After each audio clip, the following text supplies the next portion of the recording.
So they were given a number to kill, a number of us that they could kill. But they was not supposed to surpass that number, and they have surpassed that number. And it says, he that touches you touches the apple of my eye. The Most High will not be playing with his people. He says, for behold, I will shake my hand upon them. He's going to shake his hand upon them.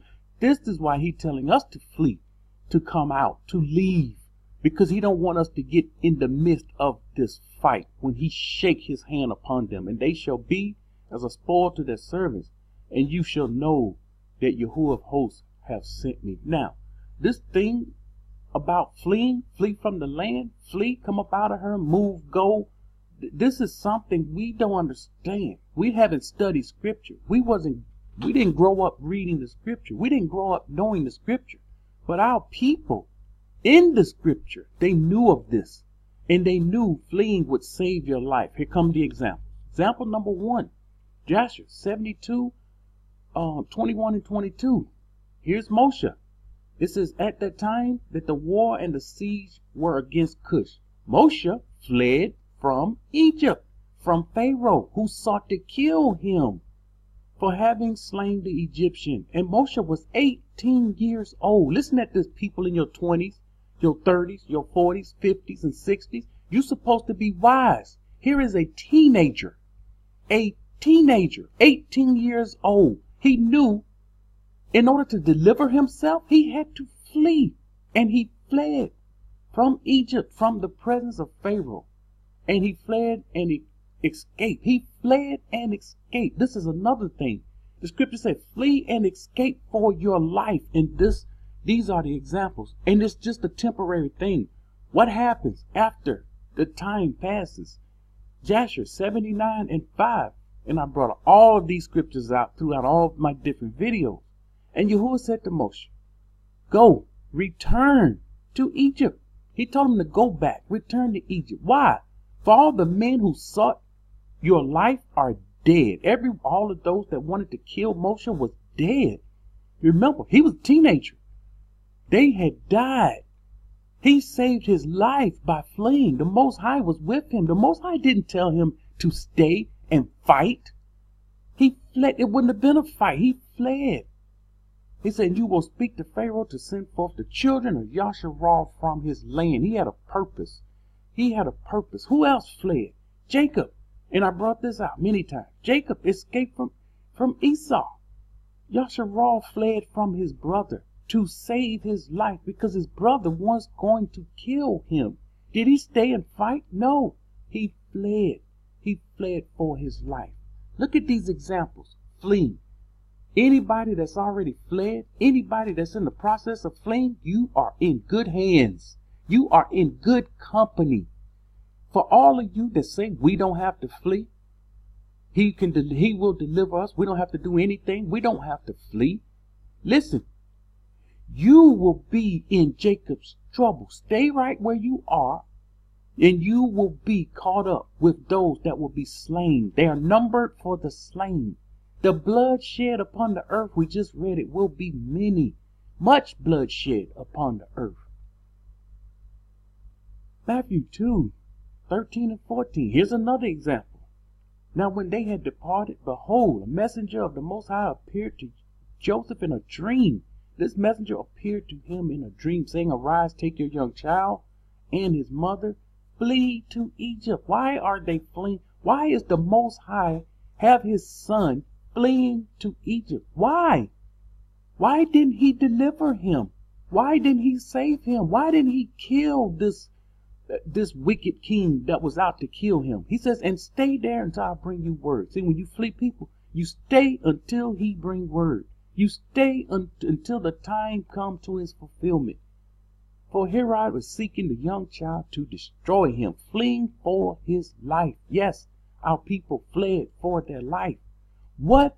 I'm going to ask you new people this question. Answer this question in the comment section, please.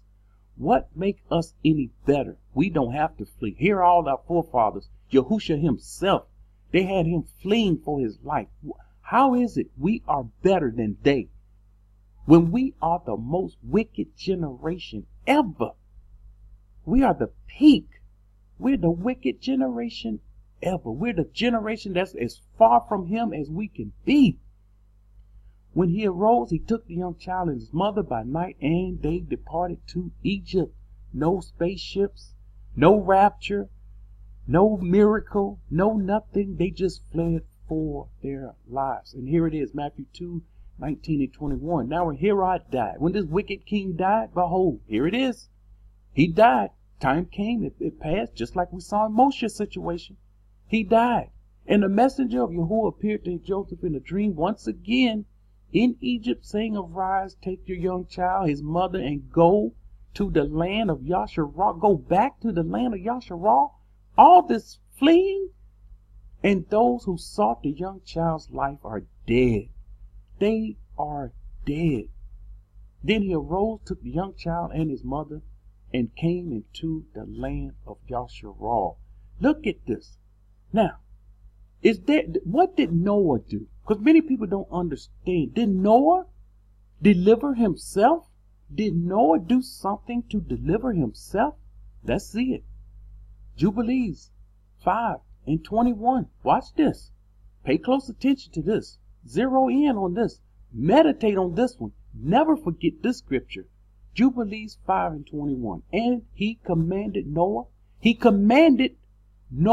to make him an ark. Why did he command Noah to make him an ark, to build him an ark, that he might save himself from the waters of the flood? Did Noah save himself from the water of the flood? I thought the Most High saved him. I thought the Most High just magically, mysteriously, miraculously made this boat appear. When this man was full of wisdom, knowledge, and understanding, he had the knowledge of these books like none today. And with all of that knowledge, he had to deliver himself. And we are living in the days of Noah. And here we go again. We have to deliver ourselves. Noah saved himself from the waters of the flood. Now you ask yourself a question. What makes us better? Why do we not have to deliver ourselves? You have to answer this question. And if you can't answer this question, you will be in trouble. And I'm going to show you. People say, well, the scripture say he's going to gather us. I'm going to show you in scripture exactly how he's going to gather us. Matthew 24:29. Here's for the people that say he's going to gather everyone. Now I'm going into the gathering part. He's going to gather everyone. He's gathering all of us. If he gathers all of us, who is this Yahushua talking about in Matthew 24:9? Then they will deliver you up to tribulation and kill you, and you will be hated by all nations for my name's sake. Who are these people being delivered up for tribulation? Who are these people being delivered up into Jacob's trouble? Who are these people that's going to be dying? Someone that believed the Most High is going to deliver us and we don't have anything to do. You must answer this question. Who are these people being killed? Daniel 7:21-22. Who are these people? I was watching the same horn that was making war against the righteous. Who is going to make war with the righteous if he deliver all of us from the lands? If he deliver all of us from all these lands and save all of us, none of these scriptures should be here. I should not be able to show you this. But here we see a horn making war against the righteous and prevailing against them. How long? Until the Ancient of Days came, all the way up into the time Yahushua comes back. And judgment was made in their favor. There will be a few, very, very few, that will survive Jacob's trouble outside of the borders. If you are close to the border, you will have an opportunity. The further away from the borders you are, the further your opportunities will be null and void. He says, and the time came that the righteous shall possess the kingdom. Daniel 7:25. He shall speak pompous words against the Most High, shall persecute the righteous of the Most High. Who is this persecuting the righteous? Why didn't the Most High gather these people? Here are questions that are answered. And these wicked people that saying the Most High going to deliver us, you ask your leaders, ask them, who are these people? He shall intend to change the times and the law. Then the righteous shall be given into his hand for a time, times, and half of the time.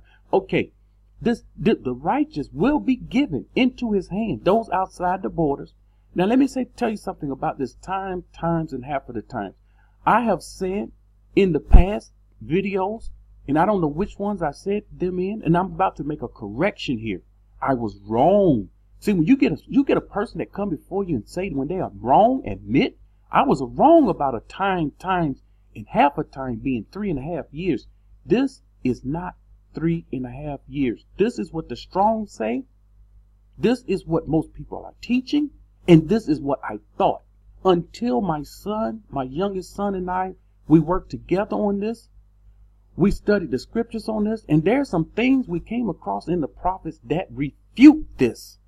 This is not 3.5 years. I don't have time to bring it out in this video, but I will bring it out. Revelations 13:7. Who are these people? It was granted unto him to make war with the righteous and overcome them. This is the same echo from Daniel. Who are these people? Being killed, being slaughtered. And authority was given to him over every tribe, tongue, and nation. He will have authority over every tribe, tongue, and nation. Who? Who is this? Who are these people? You must answer this question. Revelations 12:14. The woman was given 2 wings of a great eagle, that she might fly into the wilderness to her place. Here we go. Some of the people going into the wilderness. Well, she will be nourished for a time, times, and half a time. Same echo from Daniel, but this is not 3.5 years. This is longer. I will give you a clue. It's longer than 3.5 years. Much longer than 3.5 years from the presence of the serpent. Revelations 12:17. And the dragon was enraged with the woman, and he went to make war with the rest of her offspring who kept the commandments of Yahuwah and have the testimony of Yahushua HaMashiach. Who are these people that he's making war with? These people keeping the commandments? These are commandment keepers? These are people the Most High didn't gather? Something is fishy. Something is wrong, and someone has to answer the question.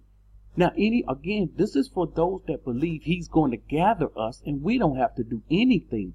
We don't have to flee. There is nothing we have to do. If they can't answer this question, why are you following them?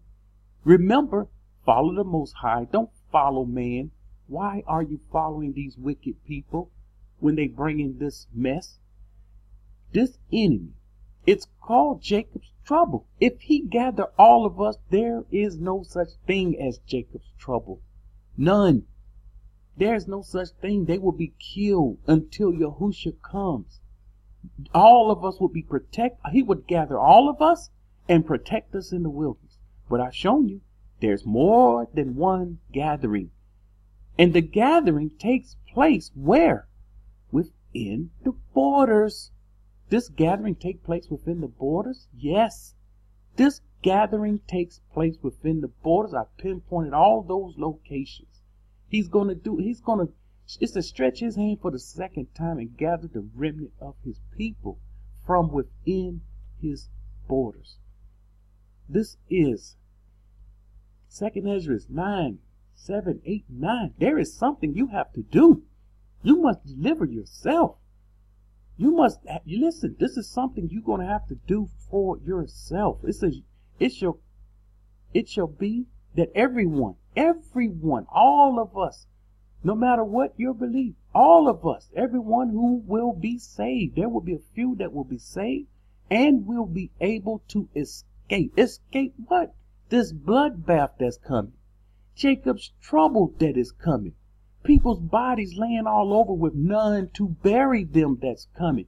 This is what's coming. And no one they're going to cry out to him. We read the scriptures for him to deliver them. But at this time, it will be too late.